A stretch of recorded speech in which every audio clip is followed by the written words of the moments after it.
All right, guys. Happy Friday.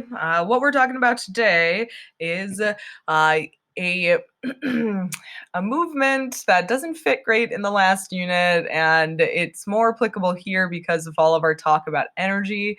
So we're going to talk about environmentalism today. So we've got a little bit of notes, and then there'll be a new assignment posted to Classroom that has to do with this. That's due by Monday. So I'm going to just dive right in, and you guys should have your notebooks out. So we're going to talk about this idea of environmentalism. So this movement really starts in the mid 60s. A woman by the name of Rachel Carson publishes a book called Silent Spring that is a really, again, it's an inspirational bit of writing that is talking about what is happening to our natural environment around us. And environmentalism is directly defined as the widespread realization that pollution and overconsumption were hurting our environment. And this is not a revolutionary idea. We have known about this and we've been working to try and correct some of the ills and things like that for many decades at this point. But things were still really bad. So in the, again, 1960s and 70s, a much more concentrated effort to, again, correct pollution, to change the way that we consume raw materials, including energy, was introduced. The very first Earth Day, which is celebrated every April 22nd, began in 1970, and it highlighted awareness of these issues. It's this attempt to try and take an active role in protecting the environment. And that's, if you identify as an environmentalist, that's what you'd say, is that you're someone who is actively trying to fix or help improve our environment around us. This movement gets to such a point that the government does take on some responsibility. They create the Environmental Protection Agency, or the EPA, which still exists to this day, from varying size. That's definitely the truth. And they're given the power to set and enforce pollution standards. They conduct research. They assist the state and local governments in pollution control.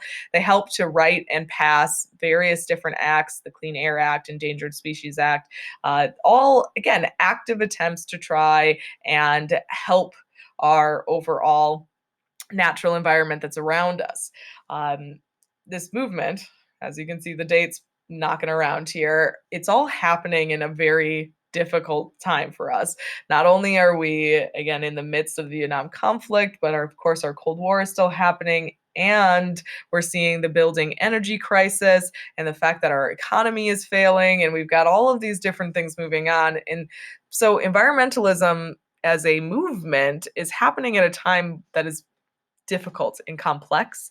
And it becomes even more complex as we try and figure out ways to both fix our crisis and economy and still try and protect the environment. So this balancing act, which is still the argument to this day in regards to environmental issues, is something that's kind of important to keep in mind. So two different situations where we have to try and find a balance between, excuse me, the economic side of things and the environmental side of things. So as the 1970s progressed, issues involving environmentalism started to clash with progress and change.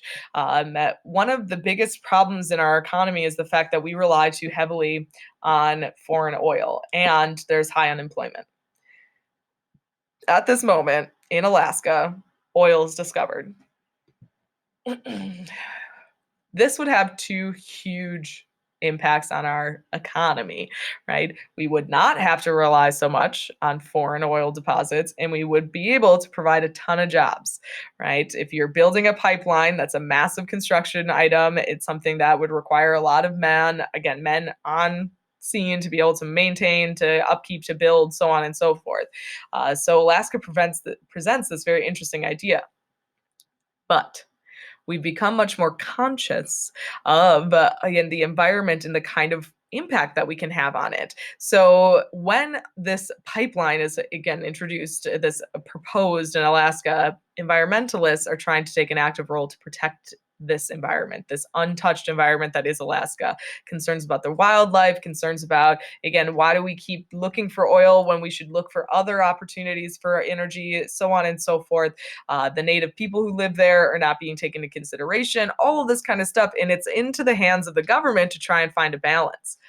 In the end, the pipeline gets approved because we need it. And to kind of, I guess, give a little to the environmentalists, they're going to set aside land that is going to be protected and to try and give and take here. The other thing, again, that poses this interesting, let's try and find a balance, is the fact that the EPA is looking for new options instead of oil, other energies, alternative energy sources that we can possibly utilize. And using the science of post World War II, we tap into the idea that nuclear energy could be the replacement for our reliance on fossil fuels, on and coal and natural gas and oil. Of course, nuclear energy has a lot of bad things with it as well. We know this. In nuclear energy, there's dangers to both humans and the environment, which of course creates this strange debate between, again, what is the best option here? Is nuclear energy something we should look into? It's expensive, it can be dangerous, all this kind of stuff. The debate about nuclear energy is complex and not something I'm going to go into in great detail, but I can say that it's not helped along by incidents like 3 Mile Island. Okay. So nuclear energy is still used in the United States to this day, but how much we use it and the way that it is used has changed because of incidents like 3 Mile Island. This happened in March of 1979, and it acted as a see, this is what happens kind of moment for opponents to nuclear energy because a reactor in a Pennsylvania factory malfunctioned. It overheated, the cooling system or the safety net failed, and radiation started to leak out of this factor, this, again, overall plant. More than 100,000 people were evacuated. No one was killed or seriously injured, but it could have been a disaster like Chernobyl. Chernobyl, of course, is the Ukraine nuclear power plant, which failed. And to this day, the land around it is, again, irradiated, aka it is pumping out a ton of radiation, which is detrimental to living people, right? The results of 3 Mile Island was positive for nuclear energy because it strengthened safety standards, it improved inspections, but it could have been the end of it should there been more, again, direct impact on the population. Of course, the, again, support for nuclear energy as our energy crisis continued and more jobs are needed. I mean, again, it posed a good opportunity.